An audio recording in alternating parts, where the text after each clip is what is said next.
तर WhatsApp guys, मी मंगेश तुमचं सहर्ष स्वागत करतो आपल्या नवीन ब्लॉगमध्ये. तर आज मी आणि माझे मित्र शिवजयंतीला निघाले. आता माझा मित्र दीपेश आहे, त्याचं चॅनल आहे फ्री फायरचं एक्स दीपू लेजेंड म्हणून.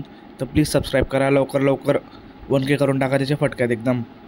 हीच माझी रिक्वेस्ट तुमच्याकडे. तर चला आपण आता नाचताना भेटू डायरेक्ट. चला bye. We all need someone to hold, a friend to light the way when the world starts to unfold.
तर बोला सगळ्यांनी छत्रपती शिवाजी महाराज की जय.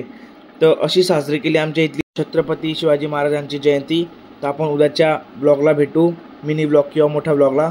तर बोला जय हिंद, जय महाराष्ट्र, जय शिवाजी, जय भवानी. चला bye. When the world starts to unfold through all the ups and downs,